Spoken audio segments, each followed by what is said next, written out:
3. Les théories courantes sur la nature du bonheur, le plaisir, l'honneur, la richesse. Nous revenons au point d'où nous nous sommes écartés. Les hommes, il ne faut pas s'en étonner, paraissent concevoir le bien et le bonheur d'après la vie qu'ils mènent. La foule et les gens les plus grossiers disent que c'est le plaisir. C'est la raison pour laquelle ils ont une préférence pour la vie de jouissance. C'est qu'en effet, les principaux types de vie sont au nombre de 3. Celle dont nous venons de parler, la vie politique, est en troisième lieu la vie contemplative. La foule se montre véritablement d'une bassesse d'esclave en optant pour une vie bestiale, mais elle trouve son excuse dans le fait que beaucoup de ceux qui appartiennent à la classe dirigeante ont les mêmes goûts qu'un Sardanapale. La vie de Sardanapale constitue dans l'Antiquité grecque un exemple didactique et moral châtiant la mollesse, le luxe effréné et la démesure d'une vie dissolue. Les gens cultivés et qui aiment la vie active préfèrent l'honneur, car c'est là, à tout prendre, la fin de la vie politique. Mais l'honneur apparaît comme une chose trop superficielle pour être l'objet cherché, car de la vie générale, il dépend plutôt de ceux qui honorent que de celui qui est honoré.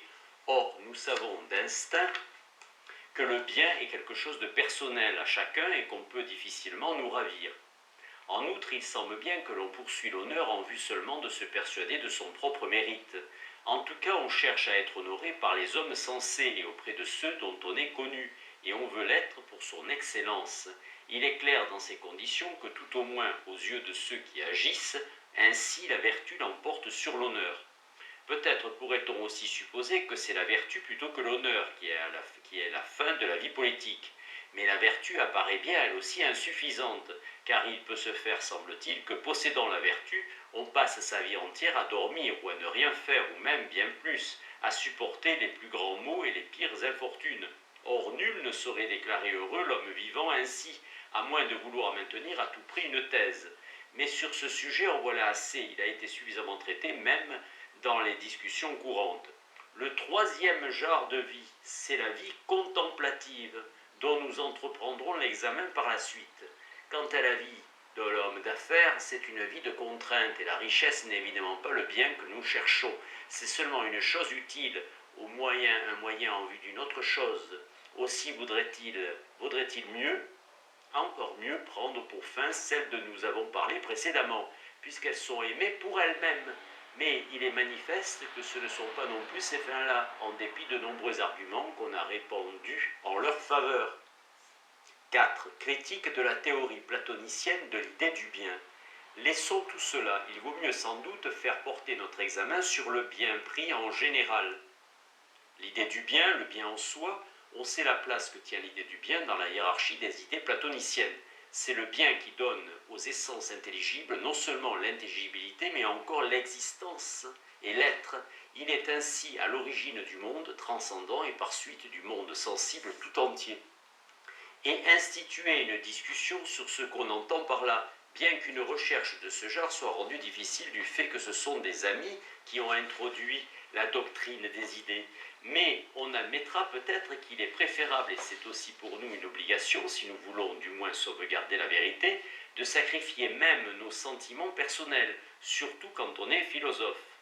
La vérité et amitié nous sont chères l'une et l'autre, mais c'est pour nous un devoir sacré d'accorder la préférence à la vérité. Ceux qui ont apporté l'opinion dont nous parlons ne constituaient pas d'idées des choses dans lesquelles ils admettaient de l'antérieur et du postérieur, et c'est la raison pour laquelle ils n'établissaient pas non plus d'idées des nombres. Or, le bien s'affirme et dans l'essence et dans la qualité et dans la relation, mais ce qui est en soi, la substance, possède une antériorité naturelle à la relation, laquelle est semblable à un rejeton et à un accident de l'être. Il en résulte qu'il ne saurait y avoir quelque idée commune pour ces choses-là. En outre, puisque le bien s'affirme d'autant de façon que l'être, car il se dit dans la substance par exemple Dieu et l'intellect, dans la qualité comme les vertus, dans la quantité comme la juste mesure, dans la relation comme l'utile, dans le temps comme l'occasion, dans le lieu comme l'habitat, et ainsi de suite. Il est clair qu'il ne saurait être quelque chose de commun, de général et d'un, car s'il l'était, il ne s'affirmerait pas de doute les catégories, mais d'une seule. De plus, puisque des choses tombant sous une seule idée, il n'y a aussi qu'une seule science de tous les biens sans exception, il ne devrait y avoir également qu'une science unique. Or, en fait, les biens sont l'objet d'une multiplicité de sciences, même ceux qui tombent sous une seule catégorie. Ainsi, pour l'occasion, dans la guerre, il y a la stratégie et dans la maladie la médecine. Pour la juste mesure, dans l'alimentation, c'est la médecine et dans les exercices fatigants, c'est la gymnastique. On pourrait se demander encore ce qu'en fin de compte les platoniciens veulent dire par la chose en soi, s'il est vrai que l'homme en soi et l'homme répondent à une seule et même définition, à savoir celle de l'homme, car en tant qu'il s'agit de la notion d'homme, il n'y aura aucune différence entre les deux cas. Mais s'il en est ainsi, il faudra en dire autant du bien, et ce n'est pas non plus parce que l'on l'aura rendu éternel que le bien en soi sera davantage un bien, puisqu'une blancheur de longue durée n'est pas plus blanche qu'une blancheur éphémère. À cet égard, les pythagoriciens donnent l'impression de parler du bien d'une façon plus plausible en posant l'un dans la colonne des biens. Et c'est d'ailleurs eux que Speusiple semble avoir suivi. Speusiple était, on le sait, le neveu de Platon et lui succéda à la tête de l'Académie. Mais tous ces points doivent faire l'objet d'une autre discussion, à savoir la métaphysique qui étudie les rapports de l'un et du bien et qui, d'une manière générale, critique la doctrine des idées. Quant à ce que nous avons dit ci-dessus, une incertitude se laisse entrevoir du fait que les platoniciens n'ont pas visé dans leurs paroles tous les biens, mais que seuls dépendent d'une idée unique les biens qui sont poursuivis et aimés pour eux-mêmes, tandis que les biens qui assurent la production des premiers ont leur conservation d'une façon ou d'une autre, ou encore qui empêchent l'action de leur contraire, ne sont appelés des biens qu'à cause des premiers, et dans un sens secondaire. Évidemment, alors les biens seraient entendus à un double sens. D'une part, les choses qui sont des biens par elles-mêmes, et d'autre part, celles qui ne sont des biens qu'en raison des précédentes. Ayant donc séparé les biens par eux-mêmes des biens simplement utiles, examinons si ces biens par soi sont appelés biens par référence à une idée unique. Quelles sont les sortes de choses que nous devons poser comme des biens en soi? Est-ce celles qu'on poursuit même isolées de tout le reste, comme la prudence, la vision, certains plaisirs et certains honneurs? Ces biens-là, en effet, même si nous les poursuivons en vue de quelque autre chose, on n'en doit pas moins les poser dans la classe des biens en soi. Ou bien est-ce qu'il n'y a aucun autre bien en soi que l'idée du bien? Il en résultera dans ce cas que la forme du bien sera quelque chose de vide. Si on veut au contraire que les choses désignées plus haut fassent aussi partie des biens en soi, il faudra que la notion du bien en soi se montre comme quelque chose d'identique en elle, toute comme dans la neige, et la céruse se retrouve dans la notion de la blancheur. La céruse, encore appelée blanc d'argent. Mais l'honneur, la prudence et le plaisir ont des définitions distinctes et qui diffèrent précisément sous le rapport de la bonté elle-même. Le bien n'est donc pas quelque élément commun dépendant d'une idée unique. Mais alors, en quel sens les biens sont-ils appelés du nom de bien? Il ne semble pas, en tout cas, qu'on ait affaire à des homonymes accidentels.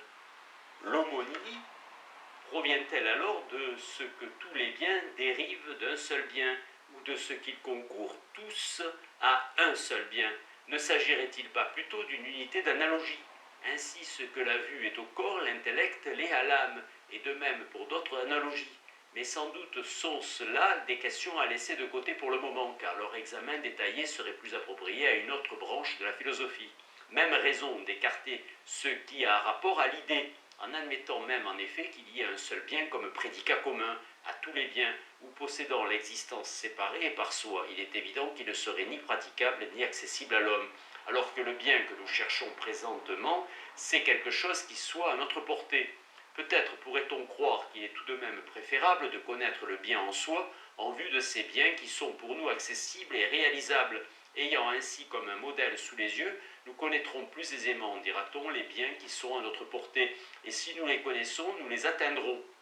Cet argument n'est pas sans quelque apparence de raison, mais il semble en désaccord avec la façon dont procèdent les sciences. Si toutes les sciences en effet tendent à quelque bien et cherchent à combler ce qui les en sépare encore, elles laissent de côté la connaissance du bien en soi, et pourtant que tous les gens de métier ignorent un secours d'une telle importance et ne cherchent même pas à l'acquérir, voilà qui n'est guère vraisemblable.